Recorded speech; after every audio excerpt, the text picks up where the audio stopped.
नमस्कार दोस्तों, जय जोहार। मैं कौशल तिवारी और बीनिया संध्या में आपका स्वागत है। 2024 का चुनाव जीतना है, हर हाल में जीतना है, तो फिर लोकतंत्र बचे या न बचे क्या मायने रखता है।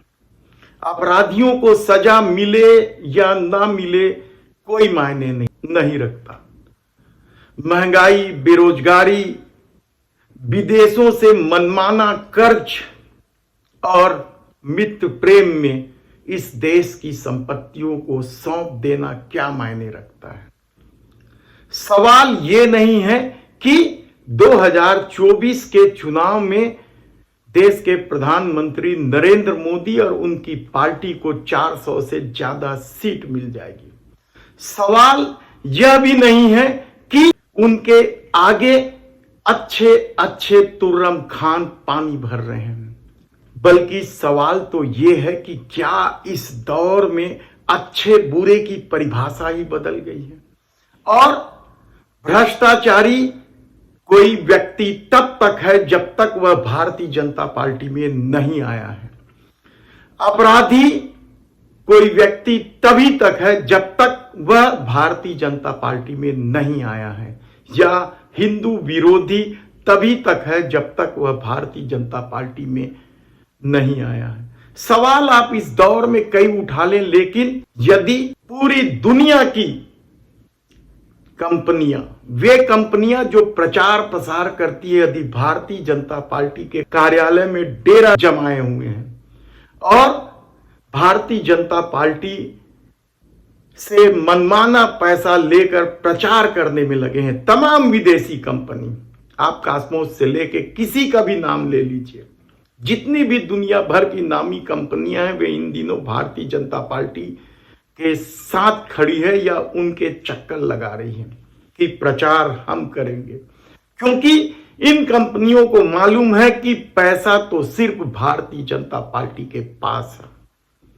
और इलेक्टोरल बॉन्ड ने जिस तरीके से पूरी दुनिया में मोदी सत्ता की करतूत को उजागर किया है, उसके बाद तो दुनिया भर की कंपनियां जानती है कि पैसा यही है। लेकिन क्या यह नैरेटिव सेट करके मोदी सत्ता 400 सीट जीत जाएगी? उसे इन बातों का भी कोई परवाह नहीं है कि पहले उन्होंने क्या कहा था और आज क्या कर रहे हैं। बात कहां से शुरू करें? हेमंत बिस्वा शर्मा के भ्रष्टाचारी होने का, या अजित पवार को जेल भेज देने का, अशोक चौहान के घोटाले का, या कृपा शंकर सिंह के घोटाले का? सब कुछ तो इस दौर में यदि सत्ता के साथ खड़ी हो गई है, तो फिर आम आदमी के उस दौर में ताली बजाने का क्या मतलब है, जब मोदी सरकार हुंकार भर रही थी कि न खाऊंगा न खाने दूंगा। और हद तो तब हो गई जब पिछले दिनों देश के प्रधानमंत्री नरेंद्र मोदी ने कामिया जानी को अवार्ड दे दिया। कामिया जानी कौन है? कामिया जानी भी प्रमोटर है, ऐसा भारतीय जनता पार्टी के नेता ही कहते रहे।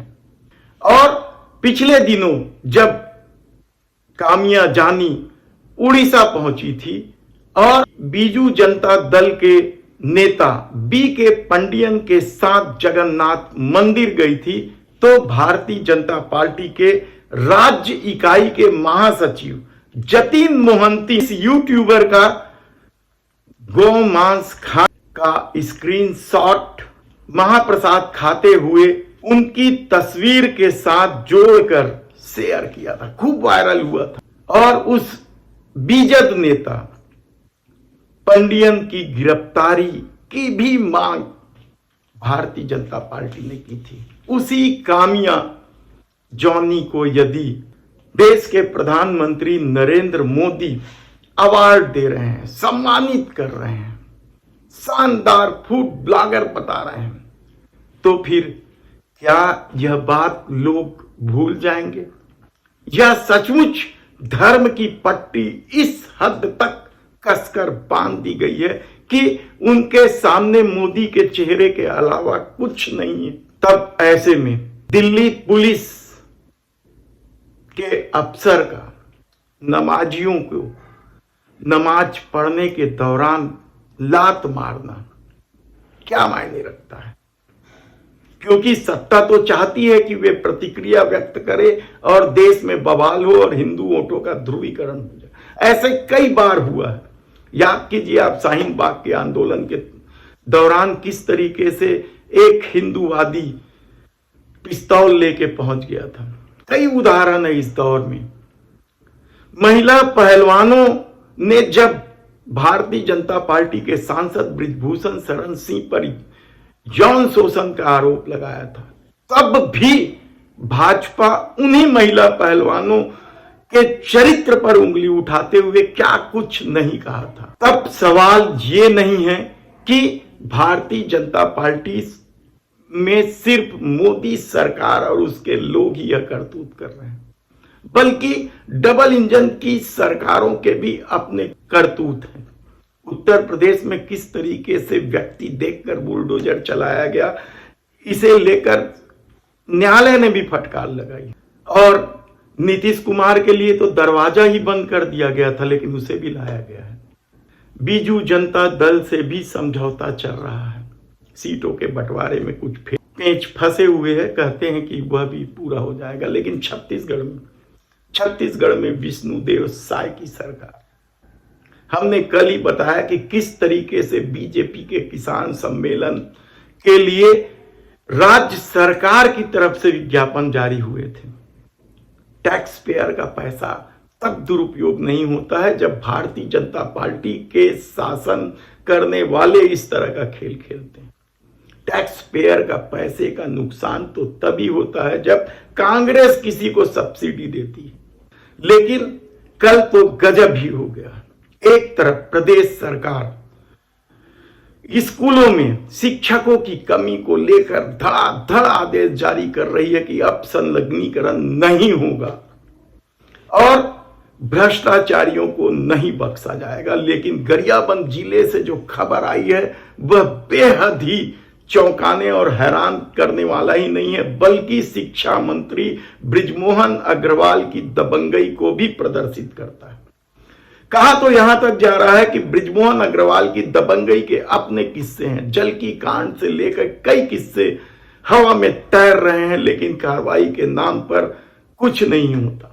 तब सवाल गरियाबंद जिले के उस व्याख्याता का नहीं है जिन्हें भ्रष्टाचार के आरोप में निलंबित किया गया और वापस अधिकारी बना दिया गया। कहा जा रहा है कि बहुत लंबा लेन देन हुआ है। हम इसकी पुष्टि नहीं करती। मीडिया रिपोर्ट में यह दावा किया जा रहा है कि पैसे का खेल चला है। तभी उस व्याख्याता श्याम चंद्राकर, यही नाम है उस व्याख्याता का, जिसने दबंगई के साथ सरकार की एक योजना है खेल गढ़ी, बच्चों को खेल के प्रति न केवल रुचि पैदा करना बल्कि उन्हें प्रोत्साहित करना, उन्हें आगे बढ़ाना, इस योजना का ध्येय है। इस योजना को लेकर खूब घपलेबाजी हुई, लाखों करोड़ों रुपए के घपले हुए और सत्ता बदली तो इस श्याम चंद्राकर को निलंबित कर दिया गया। लेकिन कहा जाता है कि श्याम चंद्राकर के पास भ्रष्टाचार का पैसा है और यदि मंत्री दबंग हो बृजमोहन अग्रवाल तो फिर क्या फर्क पड़ता है। और शायद यही वजह है कि बृजमोहन अग्रवाल के विभाग के इस श्याम चंद्राकर को, जिसे शिक्षा विभाग ने निलंबित किया था उसके भ्रष्टाचार के कारण, उस श्याम चंद्राकर को संचालनालय ने बहाल कर दिया। और बहाली की जल्दबाजी इतनी थी कि जिला शिक्षा अधिकारी कार्यालय में आनंद फानंद में उन्हें सहायक संचालक बना दिया गया।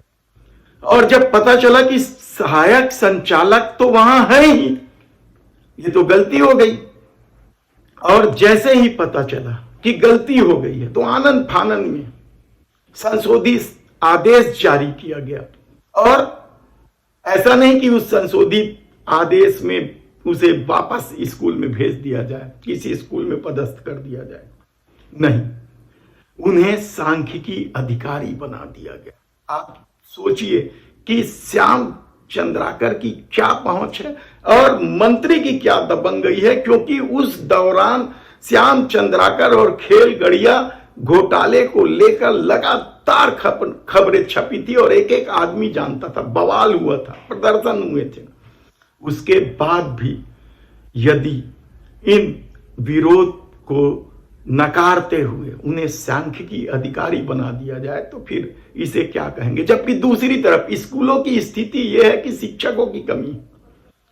सरकार को आदेश जारी करना पड़ा था कि अब जो लोग पदस्थ हैं कार्यालयों में उन्हें वापस स्कूल में पदस्थ किया जाए, आदेश है बकायदा शिक्षा विभाग का, लेकिन उसे भी तार तार किया गया। और कहा जा रहा है कि यह पहली बार नहीं हो रहा इस तरह का खेल।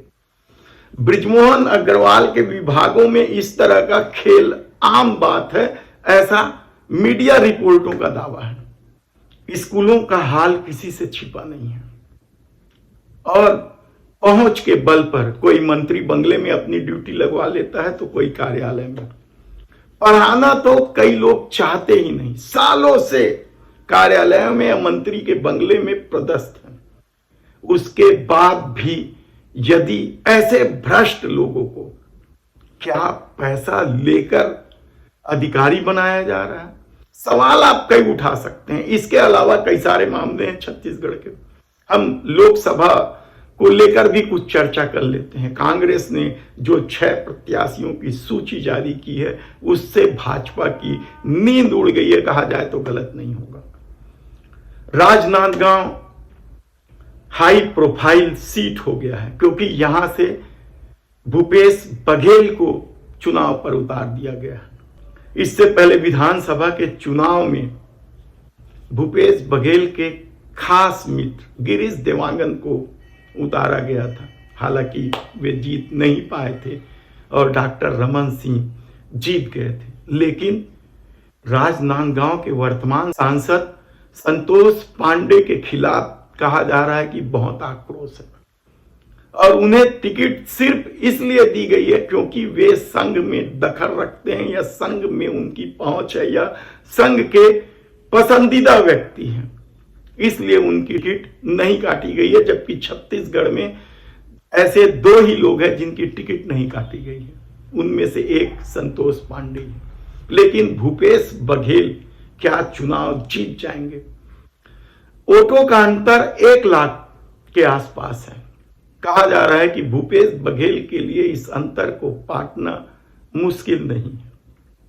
हालांकि उन्हें रायपुर से भी उतारे जाने की चर्चा रही है। रायपुर से वही दमदार मंत्री बृजमोहन अग्रवाल चुनाव लड़ रहे हैं। प्रत्याशी की घोषणा हो गई है लेकिन वे मंत्री पद पर बने हुए हैं। नैतिकता क्या कहती है कि मंत्री पद छोड़ दें, लेकिन इस दौर में नैतिकता कोई मायने नहीं रखता और वह भी बृजमोहन अग्रवाल के लिए क्या मायने रखता है जब वह समस्त कांग्रेसियों को साध लेते हैं चुनाव के पहले भी और 12 महीना कहा जाए या 24 घंटे कांग्रेसियों को साध कर चलते हैं। और शायद यही वजह है कि अभी तक कांग्रेस की तरफ से भी उनके मंत्री पद से इस्तीफे की मांग नहीं की गई है।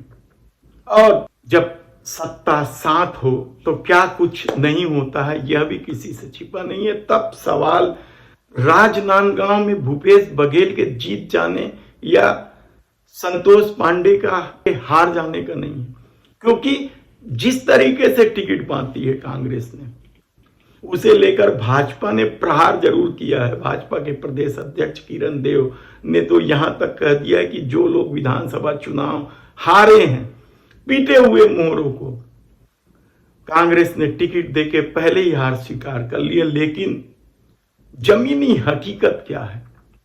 महतारी वंदन योजना का पैसा दिया जा रहा है लेकिन क्राइटेरिया फिक्स कर दिया गया, यानी बहुत सारे लोग, बहुत सारी महिलाएं किनारे हो गई महतारी वंदन योजना के लाभ से। जबकि चुनाव के दौरान यही विष्णुदेव साय सरकार के जो उप मुख्यमंत्री हैं विजय शर्मा घूम घूम कर कह रहे थे कि हर महिला को इसका फायदा मिलेगा, 1000 रुपए मिलेगा, चाहे वह कलेक्टर की बीवी हो या किसी की भी। नाम गिना रहे थे वो तो बड़े बड़े लोगों का कि इनकी भी पत्नियों को महतारी वंदन योजना के तहत 1,000 रुपए महीना मिलेगा। महतारी बहन आहे तो घर में बताहा हर एक महिला जो बिहार हो गए है हर महीना 1,000 रुपया देगा है। यानी कि अगर घर में सास से बहन होगा इसमें रुपये से 3,000 रुपया मिली तो कोई छोटे बड़े नहीं, सबके कलेक्टर की पत्नी का कुछ नहीं मिली, हमारे को मोर पत्नी मिली और गाँव के जगह पत्नी के मिली, सबके पत्नी ने 1,000 रुपया मिली। लेकिन जैसी ही सत्ता आई क्राइटेरिया बदल गया। कल किसान सम्मेलन में जो विज्ञापन जारी किए गए थे उसमें 3,100 रुपए में धान खरीदी, किसानों के खाते में पैसा, सब कुछ पूरा हुआ कह दिया गया, लेकिन अभी तक किसानों के खाते में अंतर की राशि नहीं मिली। इसके अलावा अपराध को लेकर भी कई तरह के सवाल तो हैं। तब सवाल दुर्ग में राजेंद्र साहू क्या करेंगे, हम आपको विस्तार से बताएंगे कि राजेंद्र साहू हकीकत में किस तरीके से टिकट पाने में सफल रहे और वे किस तरीके का नेता हैं, उनकी कितनी पहुंच है, क्या वे विजय बघेल को हरा पाएंगे। लड़ाई बेहद कठिन है और दुर्ग जिले में तो कुर्मी और साहू यही दो जातियों का प्रभाव क्षेत्र रहा है और शायद यही वजह है कि मोतीलाल वोरा जैसे दबंग नेता को भी दुर्ग छोड़कर राजनांदगांव से चुनाव लड़ना पड़ा था। यदि पिछले रिकॉर्डों को देखें तो विजय बघेल के पहले साहू समाज के लोग ही यहां से चुनाव जीतते रहे। ताराचंद साहू लंबे समय तक सांसद रहे। रायपुर में जरूर लड़ाई एक तरफा बताई जा रही है, लेकिन जिस तरीके से विकास उपाध्याय का युवाओं में पकड़ है और जिस तरीके से वे विधानसभा चुनाव हारने के बाद भी लगातार क्षेत्र में सक्रिय थे, उसका फायदा विकास उपाध्याय को कितना मिलेगा। वैसे भी भारतीय जनता पार्टी परसेप्शन गढ़ने में माहिर है और अभी से माहौल बना रही है कि बृजमोहन अग्रवाल जीत जाएंगे। और यह बात वे कांग्रेसी भी कह रहे हैं जो उनके दरबारी हैं, लेकिन कांग्रेस में अभी भी एक तबका है जो विकास उपाध्याय के जीत जाने की उम्मीद में काम कर रहा है। तो दूसरी तरफ छत्तीसगढ़ में 6 सीटों के टिकट की घोषणा होते ही भगदड़ की स्थिति निर्मित हो गई है। हालांकि पहले भी कुछ कांग्रेसियों ने पार्टी छोड़ी थी जिसमें विधान मिश्रा का भी नाम था। कल एक और पूर्व विधायक चुन्नीलाल साहू छोड़ दिए, उनके साथ पिछड़ा वर्ग के प्रदेश अध्यक्ष रहे चोलेश्वर चंद्राकर ने भी छोड़ दिया। चोलेश्वर चंद्राकर वह युवा है जो राहुल गांधी के भारत जोड़ो यात्रा के दौरान साथ रहे। कांग्रेस संगठन ने उन्हें पिछड़ा वर्ग प्रकोष्ठ का अध्यक्ष बनाया था। वे टिकट मांग रहे थे विधानसभा का, विधानसभा की टिकट मिली नहीं और उन्हें लगा कि जिस स्थान से वे टिकट मांग रहे हैं वहां कांग्रेस जीत गई है तो आने वाले दिनों में भी उसी व्यक्ति को टिकट मिलेगी और उनकी टिकट अब मिलना मुश्किल है। इसके अलावा भी दूसरे कारण हो सकते हैं, लेकिन कभी विद्याचरण शुक्ल के भी करीबी रहे, यानी लंबे समय से कांग्रेस में रहे, छोड़ दिए कांग्रेस। और एक किसान नेता है चंद्रशेखर शुक्ला, उन्होंने तो विधानसभा की टिकट मांगी थी, नहीं मिली, लोकसभा की टिकट मांगी, नहीं मिली, तो उन्होंने पद से इस्तीफा दिया। वे कांग्रेस छोड़ेंगे नहीं छोड़ेंगे अभी संशय की स्थिति। तब ऐसे में बृजमोहन अग्रवाल की दबंगई के किस्से हवा में तैरने लगे हैं एक बार फिर, और कहा तो यहां तक जा रहा है कि बृजमोहन अग्रवाल के इन्हीं दबंगई की वजह से उन्हें घेर घार कर लोकसभा की टिकट दे दी गई है ताकि छत्तीसगढ़ सरकार उनकी दबंगई के चपेट में ना आए।